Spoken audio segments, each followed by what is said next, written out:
Jabardasth comedy show ద్వారా famous తెచ్చుకున్న lady కామెడియన్లలో Tanmay ఒకరు. లేడీ గెటప్స్ లో జబర్దస్త్ షో మాత్రమే కాకుండా పలు షోల్లో కనిపించింది. అయితే ఊహించని విధంగా జబర్దస్త్ కి గుడ్ బై చెప్పేసి ఓ టీవీ షోలో కనిపించింది. అయితే కొన్ని రోజులకు ఆ షో ఆగిపోవడంతో జబర్దస్త్ లో రీ ఎంట్రీ ఇచ్చింది తన్మయ్. రాకింగ్ రాకేష్, చలాకీ చంటి టీమ్స్ లో లేడీ గెటప్ లో కనిపించింది. తాజాగా ఓ ఇంటర్వ్యూలో తన్మయ్ తన వ్యక్తిగత జీవితం గురించి ఆసక్తికర విషయాలు పంచుకుంది. తన జీవితంలో పడిన కష్టాలను తలుచుకొని ఎమోషనల్ అయింది. నా జీవితంలో చాలా మంది నన్ను మోసం చేశారని ఆవేదన వ్యక్తం చేసింది. ఇంకా ఆ ఇంటర్వ్యూలో తన్మయ్ మాట్లాడుతూ, నన్ను మోసం చేయని వారంటూ లేరు. స్నేహితులు, బంధువులు, తెలిసిన వాళ్ళు కూడా చీట్ చేశారు. ఇండస్ట్రీ వాళ్ళతో కూడా ఇబ్బందులు ఎదురయ్యాయి. నన్ను ఇండస్ట్రీలోనే లేకుండా చేస్తామని బెదిరించారు ఒక పెద్ద పేరున్న వ్యక్తి. ఇక మా జబర్దస్త్లోనే కొంతమంది నన్ను మోసం చేశారు.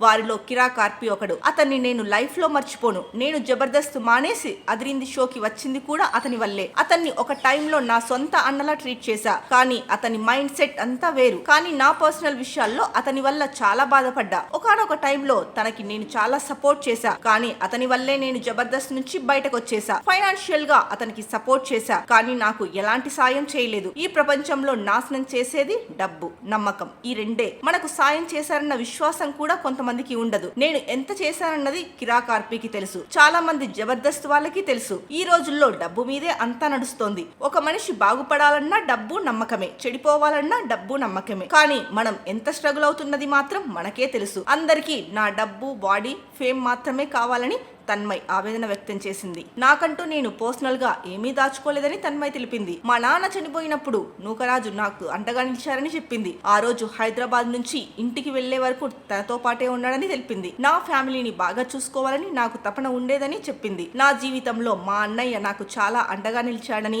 నా కోసం తను చాలా కష్టపడ్డాడని తన్మయ్ ఎమోషనల్ అయ్యింది. ఇక జబర్దస్త్ గురించి మాట్లాడుతూ, నా జీవితంలో ఇప్పటి వరకు హ్యాపీగా ఉన్నది లేదు. జబర్దస్త్ వల్ల కొంచెం పేరు వచ్చింది. గుంటూరులో ఒక మంచి ఇల్లు కట్టుకున్నా, ఫ్యామిలీని బాగా చూసుకున్నా. కానీ వ్యక్తిగత జీవితంలో చాలా ఇబ్బందులు పడ్డా. అసలు ఎవరికి ఇలాంటి కష్టం రాకూడదు. ఒక ప్రేమ లేదు, కుటుంబం నుంచి సపోర్ట్ లేదు, బయట కూడా ఎవరూ సాయం చేయలేదు. ఎక్కడ చూసినా ఫేక్ అంతా. నమ్మి మోసపోవడం తప్ప చేసేదేం లేదని ఆవేదన వ్యక్తం చేసింది.